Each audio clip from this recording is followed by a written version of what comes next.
ఒక రైలు కేవలం ప్రయాణికుల్ని మాత్రమే కాదు, వ్యాధుల్ని, వారి ఆశల బరువును కూడా మోస్తే ఎలా ఉంటుందో మీరు ఆలోచించండి.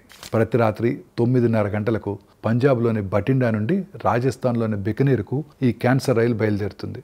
క్యాన్సర్తో పోరాడుతున్న వందలాది మందికి ఈ రైలు కీలకమైన జీవనాధారం. గత సంవత్సరం ఈ ట్రైన్ గురించి తెలుసుకుందామని నేను కూడా బఠిండా నుంచి బికనీర్ వెళ్ళాను. ఈ ట్రైన్లో ప్రయాణం దీర్ఘమైంది మరియు సవాల్తో కూడుకుంది, కానీ టికెట్ మాత్రమే ఉచితం.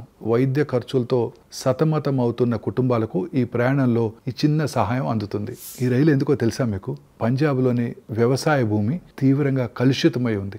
ఏటా 5,000 మెట్రిక్ టన్నులకు పైగా పురుగుల మందులు, పెస్టిసైడ్స్ ఉపయోగిస్తున్నారు. ఇది విషపూరిత వాతావరణాన్ని సృష్టిస్తోంది. ఈ రసాయనాలు పొలాలకే పరిమితం కావు, నీరు, నేల మరియు తల్లిపాలను కూడా కలుషితం చేస్తాయి. ఈ పర్యావరణ నష్టం కేవలం రోగులకు మాత్రమే కాకుండా తరతరాలుగా మొత్తం కుటుంబాలని ప్రభావితం చేస్తోంది. చాలా మంది సరసమైన మరియు అందుబాటులో ఉన్న చికిత్సను పొందడానికి ఈ రైలుపై ఆధారపడుతున్నారు. మన 2 తెలుగు రాష్ట్రాల్లో కూడా ఈ సమస్య తీవ్రంగా ఉండబోతోంది. ఎందుకంటే ఇక్కడ కూడా పంజాబ్లో లాగానే పెస్టిసైడ్స్, ఫెర్టిలైజర్స్ వ్యవసాయానికి ఉపయోగిస్తున్నారు కాబట్టి. సో అందుకే సురక్షితమైన, స్థిరమైన వ్యవసాయ పద్ధతులను అవలంబించడం ద్వారా మనం ప్రజారోగ్యాన్ని రక్షించి మరియు మన పర్యావరణాన్ని కూడా పునరుద్ధరించవచ్చు. ప్రతి కుటుంబం, ప్రతి చిన్నారి వారి ఆరోగ్యకరమైన భవిష్యత్తు కోసం ఈ రైలు అత్యవసరమైన మార్పును సూచిస్తోంది.